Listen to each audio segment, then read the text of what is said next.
Hey y'all, so I've had some questions about my current setup and my success with it, of the Zoo deck, and this is my current setup. You'll notice there's a distinct lack of collected company this time around. Why is there a distinct lack of collected company? Well, it's a little high on the mana curve, and I also know what collected company does now. Like, I fully explored collected company in a smaller zoo setup. It's still definitely bonkers in a bigger zoo, but I fully explored it in the smaller zoo setup. So I've switched over to Dramaca's Command after seeing it in the Pro Tour. Um, it's good. It's a good card. It's a lot better than I thought it was. I suppose I really undervalued it because it's not as splashy as a Tarkus Command.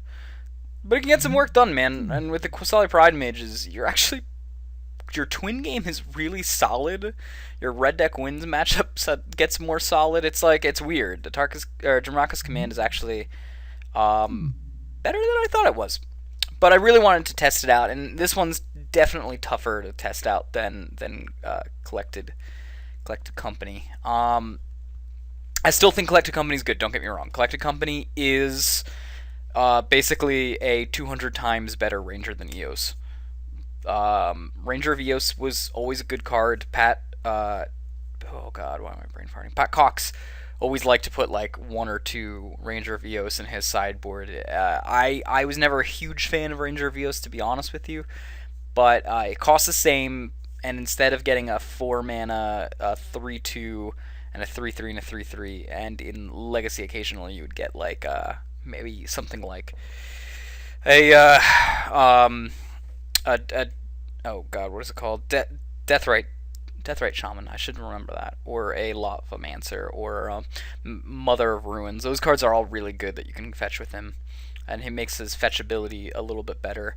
But I think in modern, Collect Company is probably better than Ranger of Eos. It really is sort of the Collect Company fills the same role. It's really good against the grindy matchups. It's really good against control.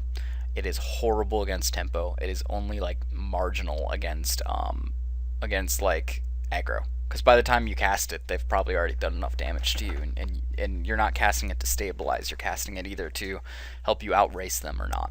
And it can lead to some really swinging games, and it's very powerful. But I know what it's good for, and I know what it's not good against now, and that's it. It's also not the greatest against combo. It's good if you can find your combo pieces with it, and if your sideboard are dudes so that you can find them. Don't get me wrong, it's good then, but if you're just casting it like against ad nauseum and the only thing you have in your sideboard that you can really grab is core Firewalkers, it's not that great. Doesn't help the race, but Dramaca's Command does help the race. At least it puts a 1/1 counter on, gets rid of a creature. I wanted 2 Helix back in the main because I keep missing Helix, and Command is the same casting cost as Helix, different mana requirements, I grant you. Same casting cost as Helix, though, and also has other options. So I think the correct number is 2, with 3 at Tarkus Command, because Tarkus Command still nuttily wins games just out of nowhere. I actually have had games where I've raced red deck wins because Tarkus Command is 1,000 times more efficient in my deck than their deck. And in theory, again, like I said on the MTG Salvation thread, in theory, having 5 commands means that you always generally have 1 per game, and because they're so flexible, they're like very good toolbox spells for the deck. Tarkus Command doesn't actually kill creatures. I wish it did, but it can quote unquote kill creatures at the 1/1 if they try to like do a bad block. Dramaca's Command can kill creatures though. So with Dramaca's Command and Path to Exile, I do have, and Lightning Bolt, I do have about 10 removal spells. So all that considering, enough talking about the main. What did I change a little bit? I upped my 1-drop to make use of Tarkus Command and lower my curve a little bit by adding 2 more Loom Lions, threw the Tarkus Commands back in there, and I cut both Finks because I don't need it anymore since I'm not going to be fetching it, and I just replaced it with Smiter. Overall, the deck is pretty solid. The sideboard hasn't really changed very much. I added another Vines of Vastwood. Again, these are kind of still filler. I like Vines of Vastwood especially against the Junk matchup. But I would say if I had to talk about what I really like in the deck, it's still very much like these spells are pretty good. And maybe one Stony Silence could be in a flex spot. And these spells are still, I could choose other stuff for them right now, which I haven't figured out yet. Again, this is depending on if I want to keep Dramaco's Command. I've had a lot of questions recently about people asking what sideboard changes I use for when certain matchups come out. So I'm actually going to be making this video to show that and then do a couple test videos. Alright, just to make this clear, here's the main board, here's the sideboard. Here's what I use up in the Junk matchup. Now the idea is, again, you want to be the race of this deck. You are the aggro, you are the beatdown. You don't want to like put one foot in between the other. So that's why these things like the Blood Moons come in, because they're your end game. Hopefully you're putting down the Blood Moon to either slow them down to a complete like almost stop, or they have to deal with the Blood Moon prior to dealing with your creatures, and that lets you get in for a couple bit more damage.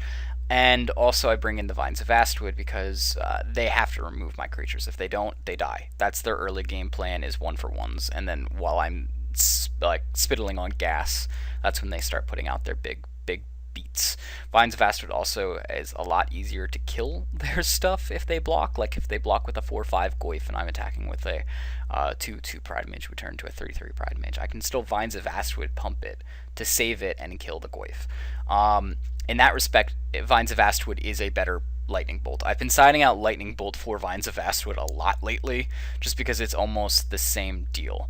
I can pay 1 to prevent my creature from dying. I can pay 1 to kill one of their creatures. It's like I'm not in the control role, I'm in the aggro role, so I'd rather keep my creature alive. Bolt kills like 2 cards in their deck, maybe, about thereabouts. Kill like lightning, kill a soul, but that's not really that impressive, especially when you could Tarkus Command and you know, pump multiple and kill multiple souls that are blocking without trading. It's just better to have the Vines of Vastwood, and the Blood Moon again is to cut them off.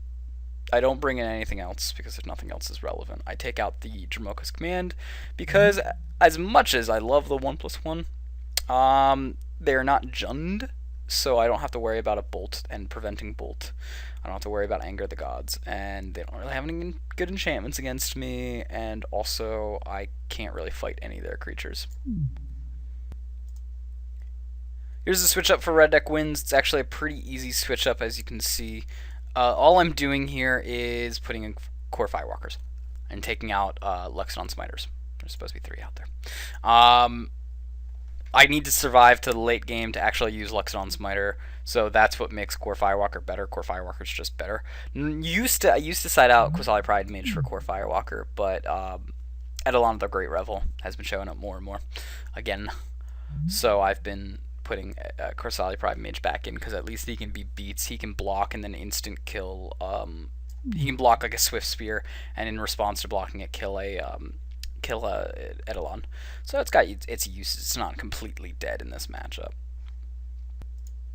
Alright, and here's how I side against Little Kid. Little Kid Junk, Little Kid Asben, Wiltleaf, Asben, whatever you want to call it. It's a little bit different. You'll notice the main difference is that I don't side in Blood Moon. I do keep 2 bolts in, and I side in Volcanic Fallout, and I do keep Dromoka's Command, and I take out the Qasali Pride Mage. So actually, it's mostly different. The only thing that I keep in is the Vines of Vastwood.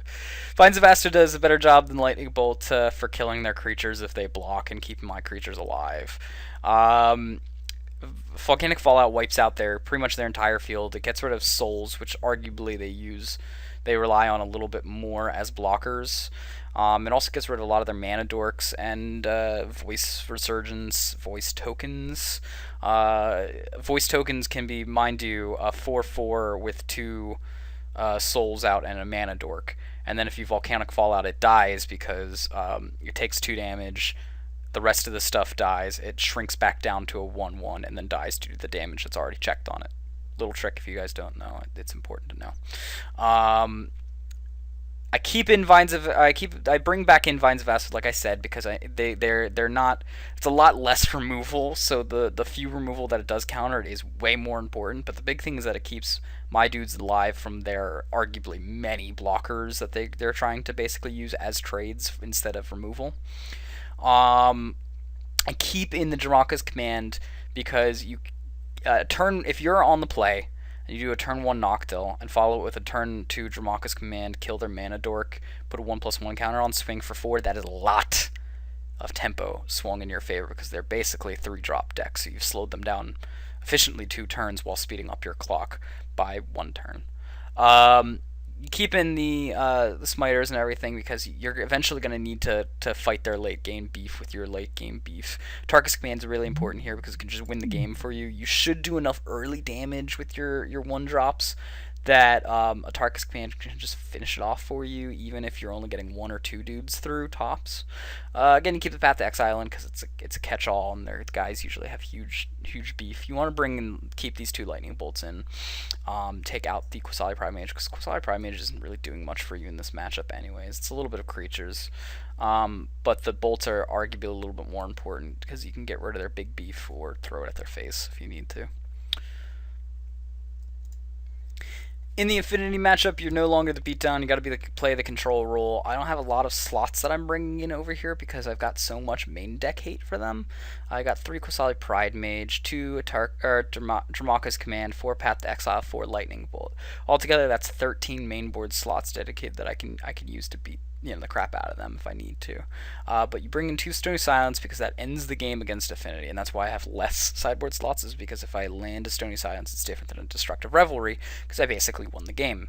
The Volcanic Fallout also is the same deal. Like, you resolve a Volcanic Fallout, you have the potential of killing everything on their board. Yes, they might be able to sacrifice everything to our Arcbound Ravager, but then at least that's one thing that you might have to deal with. You might have Qasali Prime Mage on the board or something to deal with that already, and you also have things like Path to Exile to deal with it. Plus, if you have Stony Silence out, that's not going to help. They can't do that anyways. So these guys are really good. Volcanic Fallout being an instance actually really good because it kills man lands. I sided out 2 Luxodon Smiters and 3 Tarkus Command. Tarkus Command is really good when you are being the beatdown, not when you're being in control. That's a clear thing to notice. Luxodon Smiter, again, you have to serve the same thing with Red Deck Wins. You have to survive to get to cast him and have him be good. So you just keep him out there. For what it's worth, you always take out Luxodon Smiter over Neither Reliquary if the 3-4 split wasn't obviously enough. Neither Reliquary does more damage.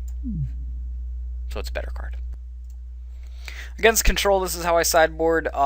You're going to notice it's 61-14 and be like, well, you actually forgot to move a card. But no, I didn't. This is actually how I sideboard against control. Most of the time. Now, I say most of the time. And here's the reason why. If we're against like blue-black control or something like that, I sideboard not like this.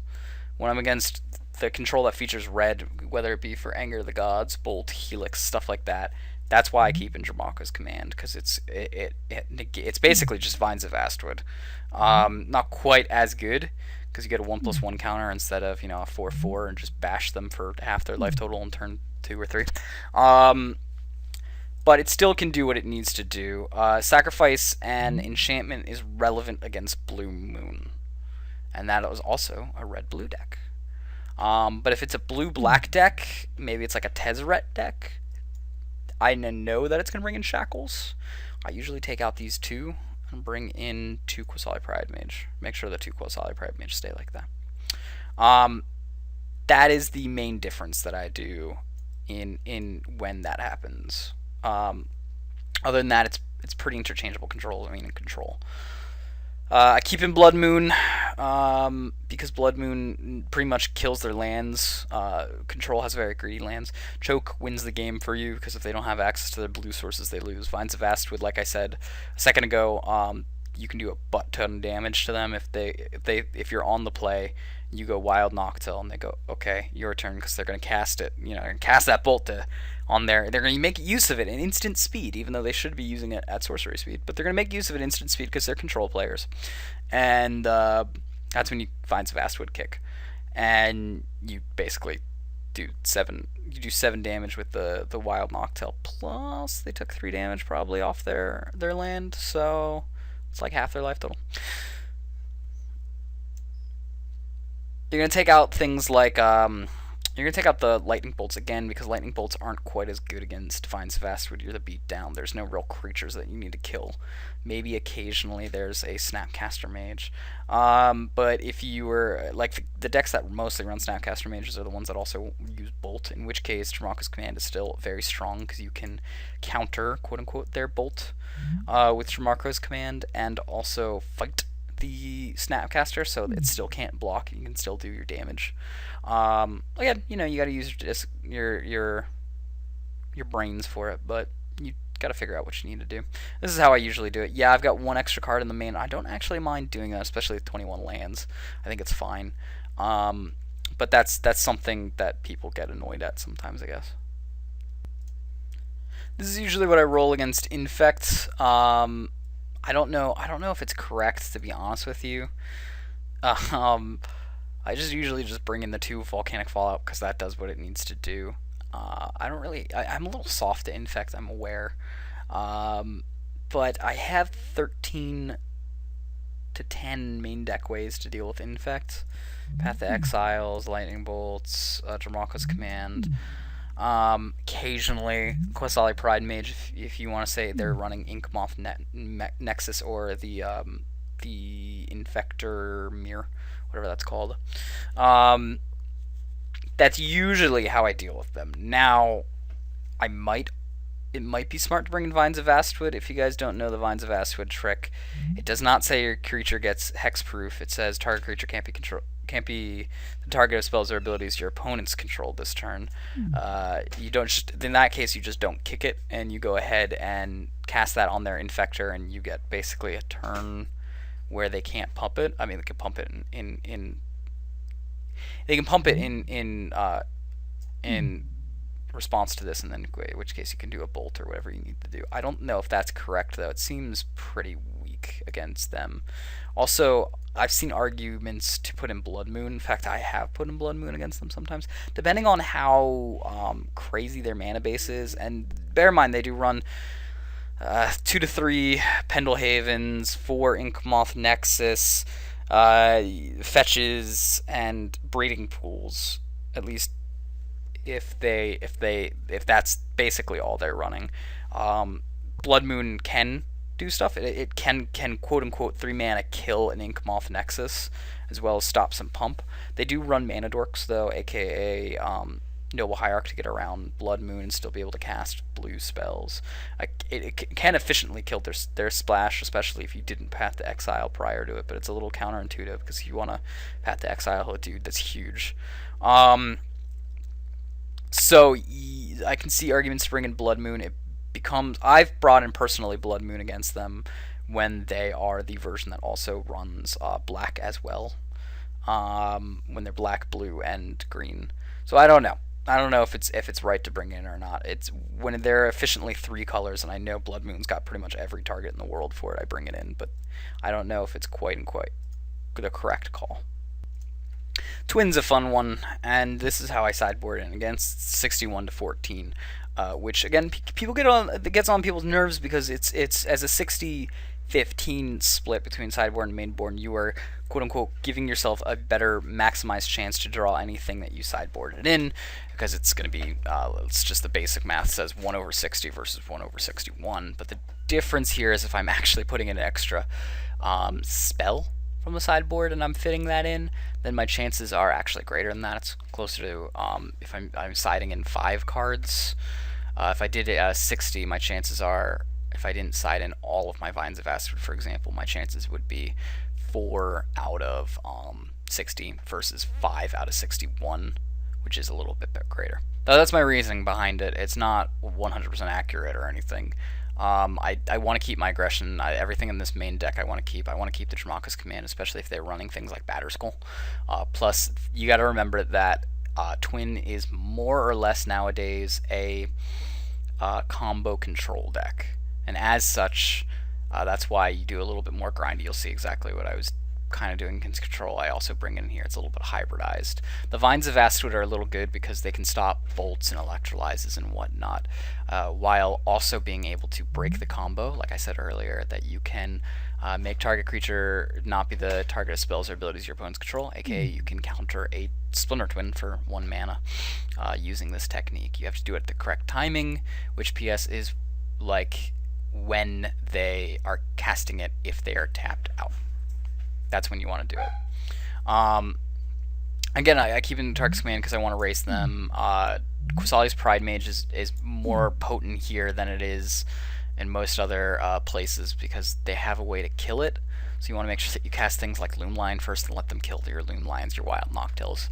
That's all. It's a little weird and unintuitive, but you want to cast Wild Noctile, attack with it, see if you can bait them into removing the Wild Noctile prior to casting Qasali Pride Mage. You're missing out on the Exalted trigger, but the Qasali Pride Mage is more valuable as a utility creature than it is an Exalted bump anyways. Dramonka's Command is actually really good in the main verse here. Everything that Dramonka's Command does is relevant versus them. So I think my Twin matchup is actually really good now. You want to bring in Choke because that shuts them down right away. If they tap out incorrectly, like you've got enough damage represented on the board with Bolt in hand that they need to tap out to cast Deceiver Exarch as a blocker, then you're going to want to use the Choke here. Against Living End, this is how I side. I put it in the Blood Moon when I'm on the play, because if I can stop them from comboing off with the Blood Moon, it's pretty potent. When I'm not on the play, however, I play like this, which is pretty much the exact setup that it is normally. Blood Moon or Living End is not my favorite matchup in the world. I see so little of it online that I can't really devote slots to killing graveyard stuff. I could have Scavenging Ooze main. I could do a bunch of other stuff, but the main deck in Sideboard is more potent as of this. That I'm willing to concede that Living End is a pretty bad matchup.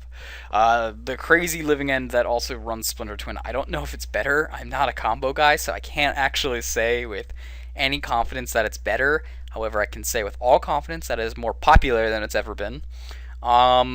That is an even worse matchup because not only can they instant speed kill everything that you own when you're trying to race, they can now also instant speed combo you out with an entirely different direction. It seems way better against combo or against aggro. I don't know if it's a better combo deck. I don't know if it's going to survive in the meta for that much longer. It is definitely a funny little brew that LSV has put together. But this is, yeah, you just kind of have to concede it. This is all you do versus Storm. You can arguably bring in the Volcanic Fallout if you want on game 2 and 3 if you know that they're running Goblin Storm, Empty the Wardens. I don't, unless I know they're bringing in Empty the Wardens. If I do know they're bringing in Empty the Wardens, then I take out the Dramonka's Command for that. But Dramonka's Command actually pretty good here. Actually, now that I'm thinking about it, I haven't played Storm since Dramonka's Command. I think I take out 2 Knight of the Rockaway for that, to be honest with you. Yeah, that's what I would do. Because Core Firewalker can gain you maybe enough life that if they can't figure out one of their outs to double off combo with Grape Shot, then Core Firewalker might gain you enough life. It also puts enough pressure on them to combo quickly that it might cause a tilt and help you to win. Zoo's actually a pretty good matchup for them without really doing very much. The Qasali Pride Mage can kill their Pyromancer Ascension, so can the Dramonka's Command. Dramonka's Command can also kill their what do you call it? Their Goblin Electromancer can also save a whatever, maybe a Tarmogoyf from a valued Grape Shot when they fail and they got to try again. You also got bolts for their Electromancer, Path to Exile for the Electromancer. You might side out the Path to Exile if you want to keep like Knight of the Reliquary and some of these bigger beats in. But usually around turn 3 is when they have to combo off anyway, so I never really get to swing with these guys. I would keep the Knight of the Reliquary in if I had Bojuka Bog in the sideboard for their Past in Flames. But this is how I mostly rock what I need to do. You don't really need very much pressure. Your 1-drops and your 2-drops are going to be enough to pressure them out that they're going to have to combo off turn 3, turn 4, regardless of if you have out a Knight of the Reliquary. There's been a lot of times that I've casted Knight and they've comboed off and just either killed me or didn't. I mean, that's how it goes. So I'm not saying that your 3-drops are fantastic here. They're good if your guy fails and then is like stinking a little bit, but if he failed, you probably still have a Wild Noctowl out, and you're probably fine. The Junk matchup, or the Jund matchup, which has been gaining a little bit more popularity, is pretty much the same thing as the Junk matchup. The difference being here that I side out the Qasali Pridemage and I keep in the Dramaca's Command. They do have Lightning Bolts in the main deck. They also have like Kolaghan's Command, which I think is really good in Jund at least. They also run things like in their sideboard like Anger occasionally, not so much anymore, but they do still have some red removal damage spells. So I would take out the Qasali Pridemage. There's not really much reason to run it. Yes, they occasionally, and hear the sarcasm in my voice a little bit, occasionally run Crewfix. They don't so much anymore. They run things like Kitchen Finks over Crewfix.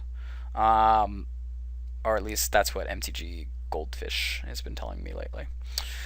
So yeah, I wouldn't keep in the Qasali Pridemages. I'd keep the Dramaca's Command. It feels better against a deck that's running red anyways, and it's using, basically, it's Finds of Vastwood 5 and 6. No, not 5 and 6. 4 and 5. This is how I sideboard in against Tron. The red-green version, at least. It's pretty basic. I'm just, again, trying to be the rush aggro deck, so I keep in 1 lightning bolt because whatever it does damage, and I didn't have anything else I could side side into it. So I keep the Blood Moon because that'll stop them. Take out the lightning bolts because 3 damage for 1 mana. While it's good, it's not helping me race all that much. Stony Silence, if I'm on the play, I can definitely get this down and stop things like map activations. It also stops O-Stone, which is 1,000 times important. If you are playing against the blue version of the deck, I actually don't really bring in Choke because they can function without it. They have bounce for the Choke. It's all right to side in, I suppose. I actually prefer to take in the Vines of Vastwood, take out take out 1 bolt. What else do I take out? I think at that point I got 2 extra. I don't know. I think I take out maybe some paths or something. Probably 1 Pridemage. I don't know. Or take out the Atarka's Commands. Actually, taking out the Atarka's Commands not the best idea. You want to put these Vines of Vastwood, and you probably want to figure out some way. Maybe even take out the Stony Silences, depending on how much artifact they are running. But you want to bring something like that in there against the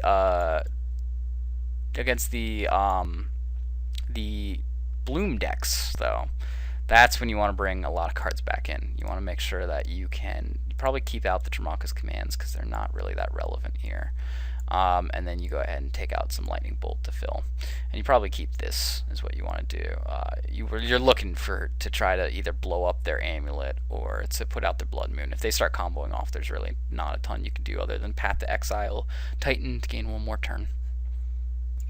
Here's the sideboard versus Merfolk. I don't bring in a ton. I bring in just enough, I think. Choke and Volcanic Fallout. It helps my plan. I'm still trying to be the beatdown. But I want to keep in Luxodon Smiter because it's campy counter. I want to keep Knight of the Reliquary because it can help me push damage in with Kessig Wolfrun if they go into chump mode. So I actually take out 1 Qasali Pridemage. Really wanted to take out something on the 3-drop rather than take off Qasali Pridemage, which I could see a good argument being made for. I would take out the probably 1 Knight of the Reliquary. Again, you want to keep the Luxodon Smiter because they occasionally run things like so a way to counterspell it. You keep the Dramarka's Command in because it can stop stuff like a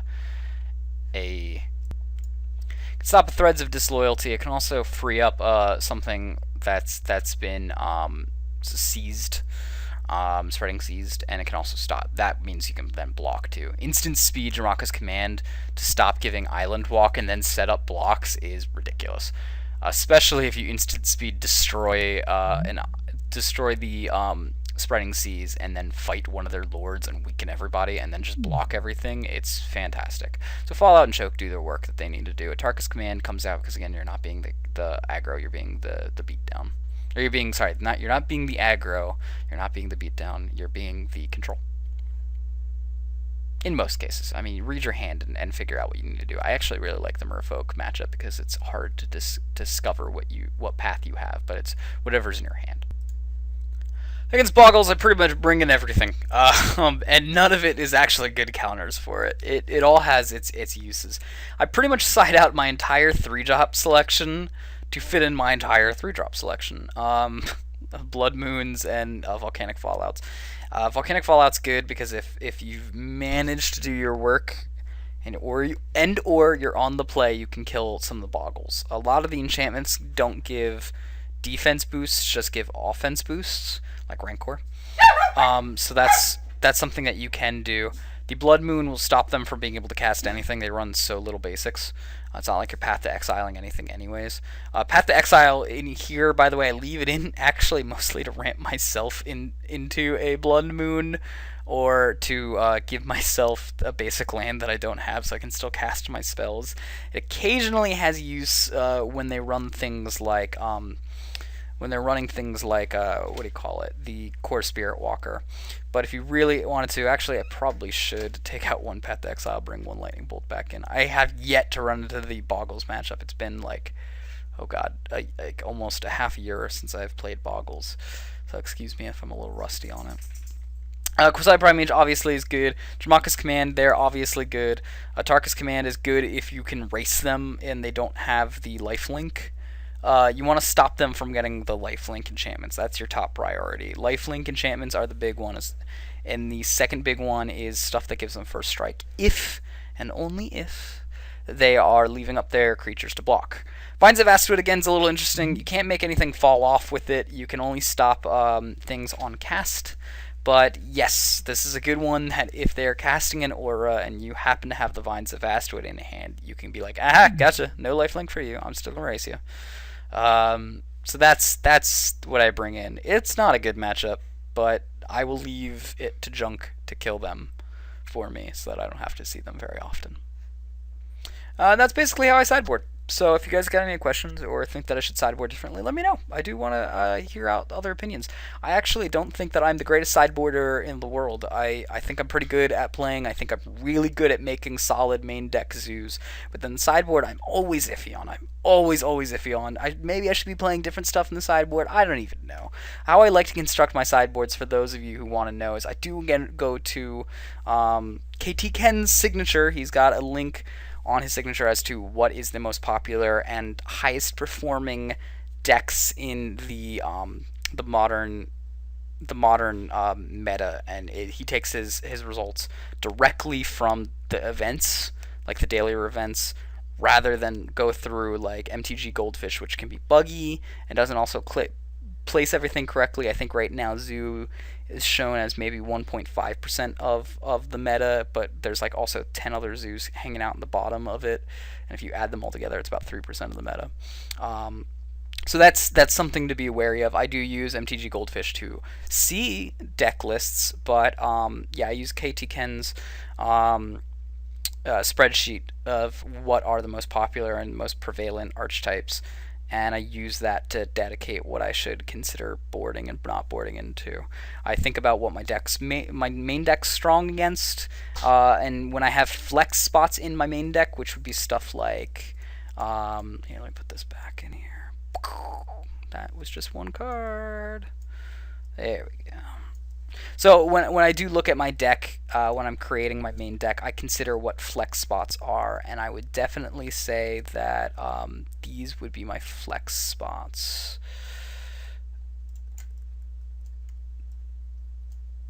I know I'm pulling out cards that you'd be like, why would that be considered a flex spot? And it just is. It's just these cards aren't necessarily needed in terms of redundancy and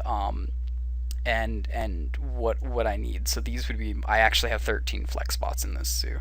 I'd say this is what the core of that zoo is in a nutshell. And these cards are all stuff that I can change at any moment's notice to tweak it to the current meta. So that would be my flex spots. And again, I think I'm actually pretty good at putting in the correct flex spots. That the main deck is solid, but then I'm always iffy on what to do on my sideboard. I actually do like writing down what needs to come in, what needs to go out on certain matchups, so that way I know when I'm doing a daily that I'm mentally prepped for it. I actually take it with me to paper events too. It's a little bit of a tell, but it's just it helps me as a player. Anyways, thank you again. Go ahead and comment. Tell me what you think, and remember, feed the animals.